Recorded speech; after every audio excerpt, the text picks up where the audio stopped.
Hey everyone, welcome back. I feel so tired. Oh man, I feel so tired. But let's do our reading for the day.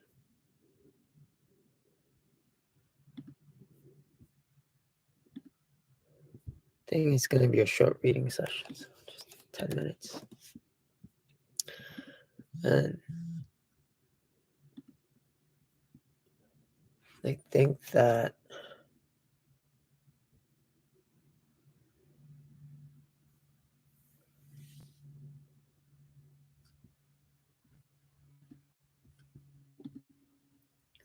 my friend just texted.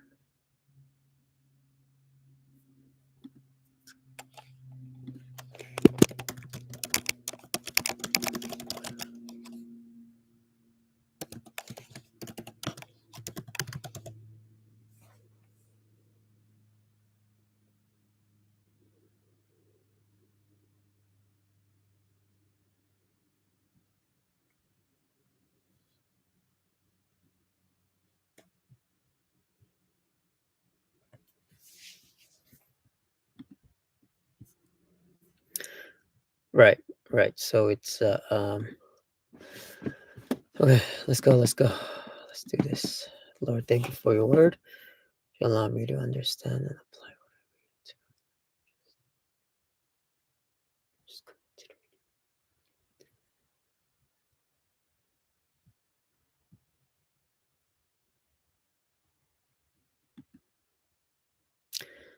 Today is Genesis 39. Now Joseph had been brought down to Egypt, and Potiphar, an officer of Pharaoh, the captain of the guard, and the Egyptian had bought him from the Ishmaelites who had brought him down there. The Lord was with Joseph, and he became a successful man. And he was in the house of his Egyptian master. His master's son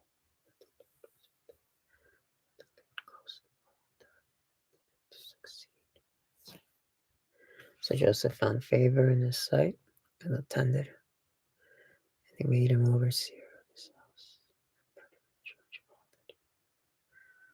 From the time that he made him overseer in his house and over all that he had, the Lord blessed the Egyptian's house for Joseph's sake. The blessing of the Lord was on all that he had in the house. So he left all that he had in Joseph's charge. Because of him, he had no concern about anything but the food he ate. Sorry, I'm so tired.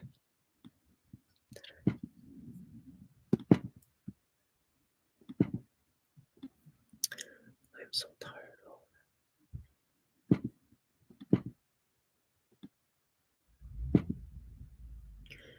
Now Joseph was handsome in form and appearance, and after a time, his master's wife cast her eyes on Joseph and said, "Lie with me." But he refused and said to his master's wife, "Behold, because of me, my master has no concern about anything, and he has put everything that he has in my charge. He is not greater in this house than I, nor has he kept back anything from me, except because you are his wife. How then can I do this great wickedness, sin against God?" And as she spoke to Joseph day after day, she would not listen to lie beside her or to be with her. But one day, when he went into the house to do his work, and none of the men of the house was there, she caught him by his garment, saying, "Lie with me." But he left his garment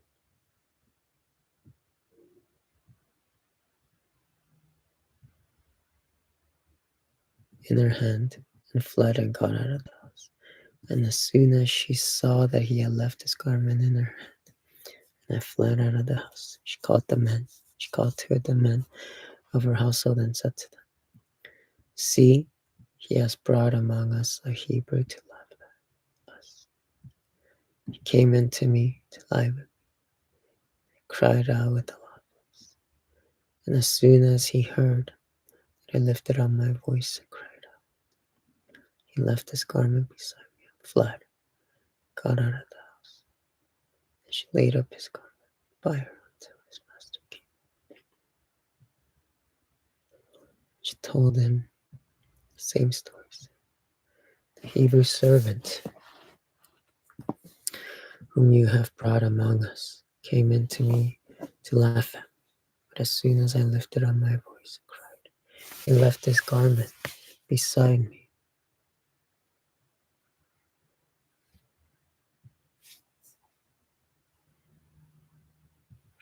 and fled out of the house. As soon as his master heard the words that his wife spoke to, this is the way Singular was killed. Joseph's master took him, put him into the place where the king's prisoners were coming, and he was there in prison. But the Lord was with Joseph and showed him steadfast love and gave him favor in the sight of the keeper of the prison. And the keeper of the prison put Joseph in charge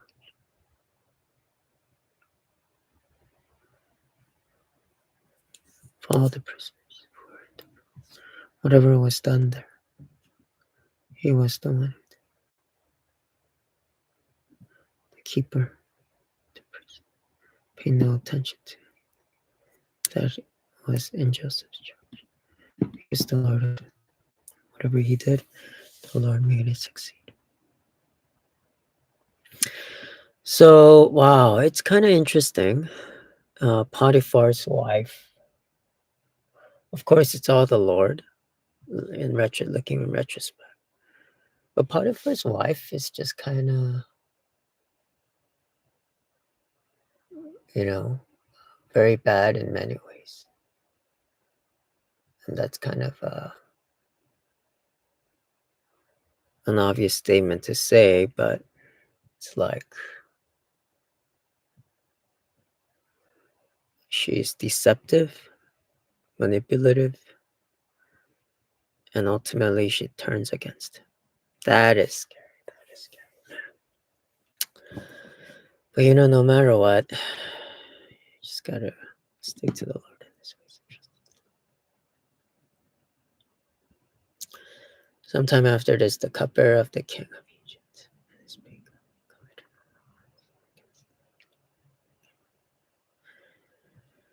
committed. And Pharaoh was angry with his two officers, the chief cupbearer and the chief baker, and he put them in custody, the house of the captain of the guard, the prison where Joseph was kept.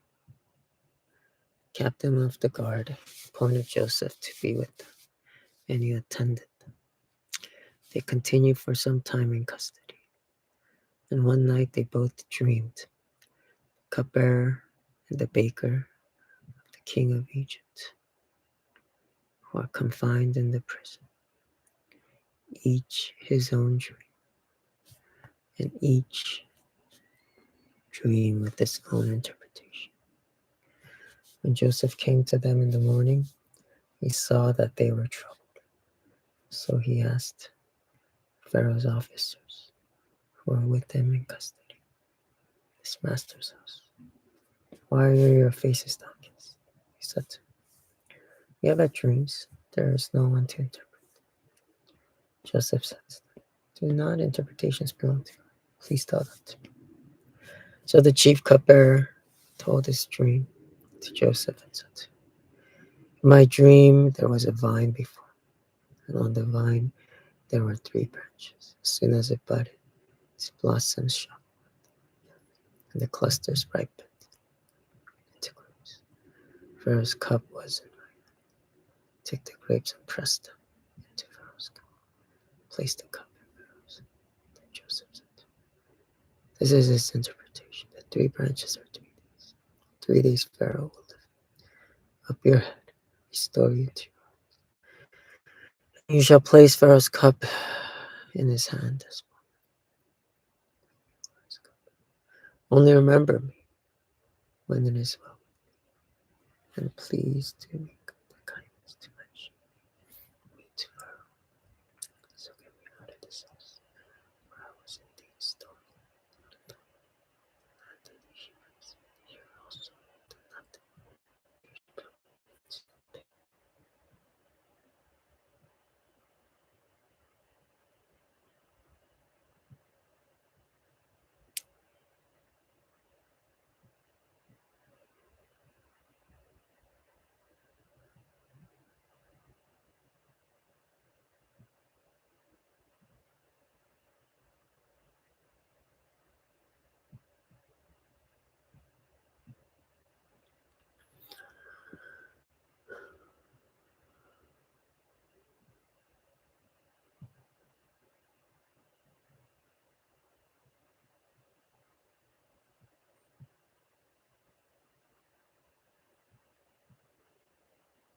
All right, I will stop there.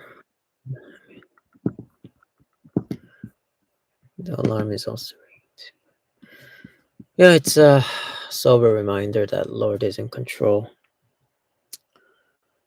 and there could be wrongs done. Anyways, I need to buy Neosporin. Lord, I'm anxious about my small cardiac, but it hasn't been healing in about a week. Still